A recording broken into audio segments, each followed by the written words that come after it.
Hello everyone, मेरा नाम है दीप्ति भारद्वाज और आप देख रहे हैं मेरा YouTube channel @maths with Deepti, जहां हम बीएससी का मैथ्स पढ़ते हैं। और आज का हमारा टॉपिक है फंक्शन। तो क्या कहती है फंक्शन की definition?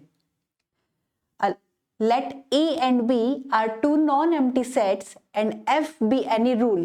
If every element of set A is assigned to a unique element of set B by rule F, then rule F is called function from A to B and it is defined by F such that A tends to B.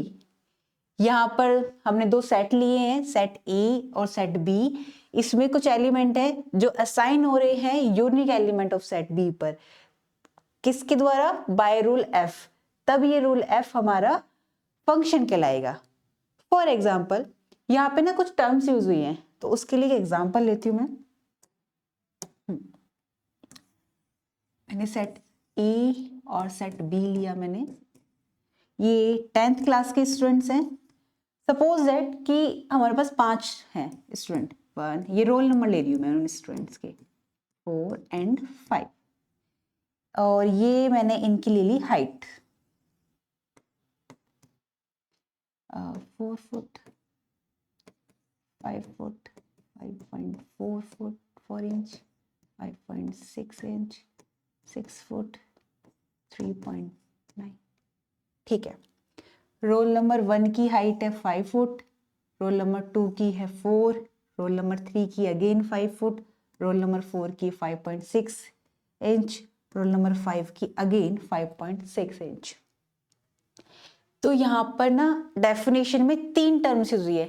कौन कौन सी? पहला, non empty sets है, यानी दोनों जो set ले रहे हैं वो नॉन एम्प्टी होने चाहिए। यहाँ पर मेरे पास 10th क्लास के स्टूडेंट्स हैं और यहाँ पर इनकी हाइट है, ठीक है।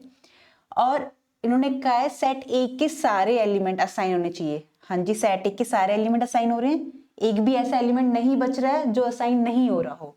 ये हो रहा है किस पे होने चाहिए? Unique element of set B पे होने चाहिए, सेट बी के एलिमेंट पे होने चाहिए। अभी यूनिक का मीनिंग बताती हूँ मैं आपको।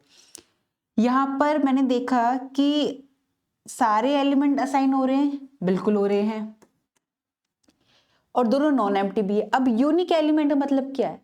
यूनिक एलिमेंट का मतलब सिर्फ इतना सा है कि क्या कभी ऐसा हो सकता है कि मैंने कोई एक स्टूडेंट लिया है और उसकी हाइट एक ही समय पर उसकी 4 फुट भी है और 5 फुट भी है? नहीं हो सकता ना ऐसा, या तो 4 फुट होगी या फिर 5 फुट होगी। तो यही कहने का मतलब है इस यूनिक एलिमेंट का मतलब, कि जो असाइन हो रहे हैं सेट ए के एलिमेंट वो unique element of set B पर होने चाहिए। ऐसा बिल्कुल हो सकता है कि एक से ज्यादा बच्चों की हाइट सेम हो, पर ऐसा कभी नहीं होगा कि किसी एक ही स्टूडेंट की हाइट एक टाइम पर 4 फुट भी हो और 3 फुट भी हो या 5 फुट हो, है ना? तो यही है इसका मतलब। तो ये हमारा फंक्शन हो गया। अब इसमें कुछ टर्म्स और यूज होती है, डोमेन, कोडोमेन और रेंज। तो ये क्या होती हैं?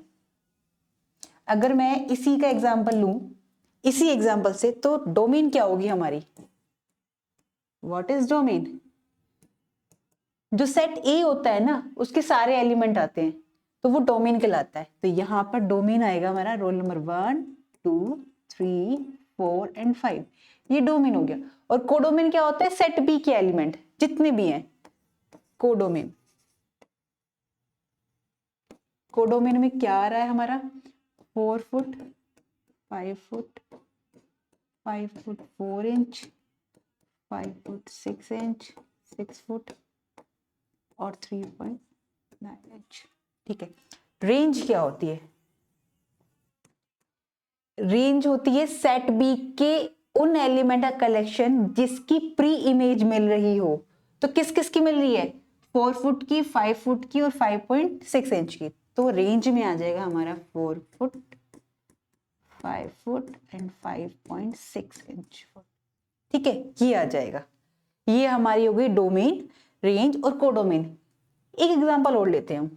मैंने लिया, सपोज दैट मैं एग्जांपल लेती हूँ एक, f x is equal to x square का, राइट। मैं यहाँ पर मैपिंग बनाती हूँ। सेट ए और सेट बी लिया है मैंने, इसमें लिया मैंने -1 0 +1 और ये ले लिया मैंने, और यहाँ पर ले लिया, या -2 भी ले लिया मैंने, और यहाँ +2 ले लिया, यहाँ पर लिया मैंने -5 -4 -3 -2 -1 0 1 2 3 4 एंड 5। अब अगर मैं इस फंक्शन में -2 रखूंगी तो मेरे पास क्या वैल्यू आएगी, -2। फंक्शन कैसे डिफाइन है, -2 का स्क्वायर कितना आएगा 4, तो -2 कहाँ पर मैप होगा 4 पर, -2 मैप हो 4 पर। -1 रखेंगे इसमें जो हम, तो -1 का स्क्वायर 1, ये आ गया। 0 का स्क्वायर ऑलवेज 0, +1 का स्क्वायर अगेन 1 आएगा हमारे पास, 2 का स्क्वायर अगेन 4 आएगा हमारे पास। तो अगर मैं इसमें देखूं तो यहाँ मेरे पास डोमेन क्या होगी, डोमेन सेट ए होगी पूरी की पूरी, और डोमेन में क्या आ रहा है मेरे पास -2 -1 0 1 एंड 2, और कोडोमेन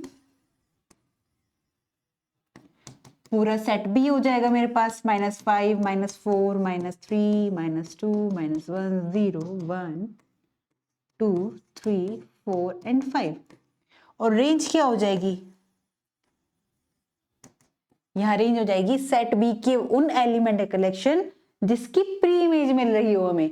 तो किसकी मिल रही है, हमारे पास 0 की 1 एंड 4, तो रेंज में ये आएगा। तो आज का टॉपिक हमारे यहीं खत्म होता है। नेक्स्ट क्लास में पढ़ेंगे हम इस फंक्शन के टाइप्स। तब तक के लिए खुश रहिए और पढ़ते रहिए। नमस्कार।